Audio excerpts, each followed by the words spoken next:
Vous le connaissez aussi bien que moi. Vous êtes chez vous, seul. Le film à la télé vient de se terminer, et vous regrettez pour la énième fois d'avoir passé votre soirée devant le petit écran au lieu de continuer votre livre. Il fait nuit dehors depuis maintenant un bon bout de temps. Les jours ont bien raccourci. Vous bâillez. Déjà 23h30 ? Décidément, il faut vraiment qu'ils arrêtent avec toutes ces pubs. Le film ne durait que 2 heures. Vous éteignez la télévision, oubliant que cela vous plongerait dans le noir complet. La pluie tambourine sur la toiture. Le tic-tac de l'horloge résonne dans toute la maison, vous rappelant votre solitude et votre vulnérabilité. Un frisson vous parcourt l'échine, tandis que vous avancez vers l'interrupteur, les bras tendus afin de ne rien heurter. La lumière apparaît, vous éblouissant quelque peu. Vous vous sentez rassuré. Qu'est-ce que je suis stupide à m'effrayer pour un rien. À croire que je n'ai pas évolué depuis mon enfance, et qu'une partie de moi croit encore aux méchants monstres qui se cachent dans le noir. Vous regardez par la fenêtre de votre salon ce qui se passe à l'extérieur. La tempête, toujours. Les quelques éclairages publics dessinent sur le sol des ombres étranges.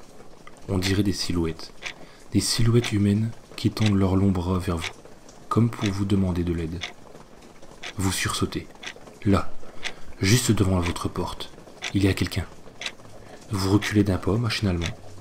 Pas de panique, pas de panique. La maison est fermée à clé. Il ne peut pas entrer. Non. Vous avez oublié de tourner la serrure ce soir. L'angoisse monte. Vous essayez de vous rassurer. Il n'est peut-être pas méchant.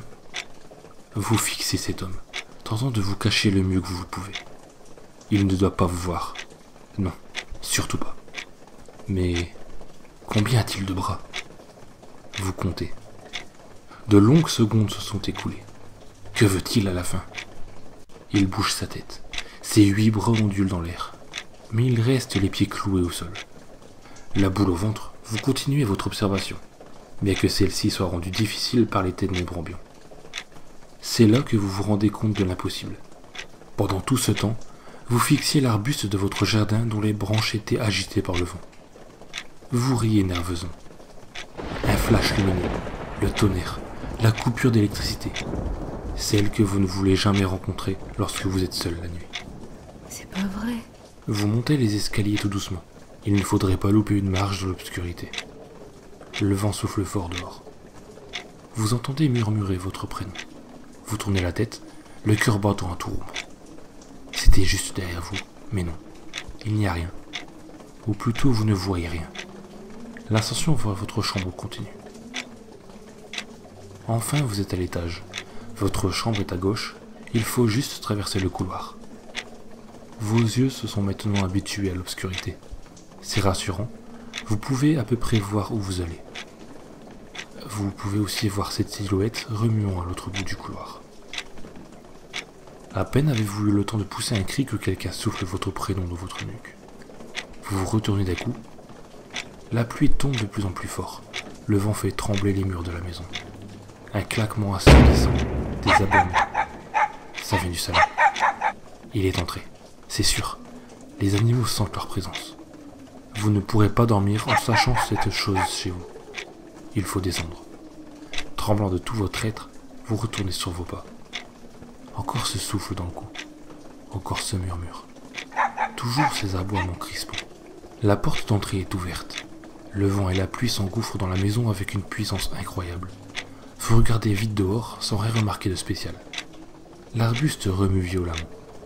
Après avoir fermé la porte à double tour, vous restez un moment dans l'entrée, tentant de discerner quelque chose qui pourrait s'apparenter à un être vivant.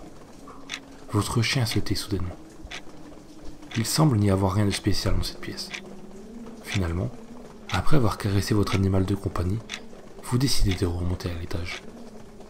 Il est encore là, au bout du couloir.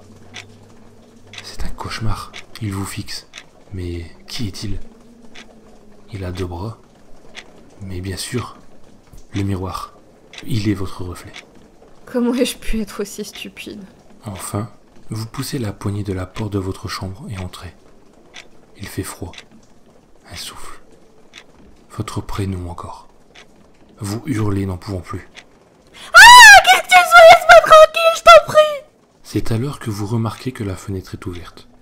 Encore un courant d'air Le vent glisse sous les volets et semble murmurer. Vous le connaissez aussi bien que moi. Ce monstre, plus effrayant que n'importe quelle créature fantastique, plus terrifiant que n'importe quel tueur psychopathe. Ce monstre qu'est l'imagination.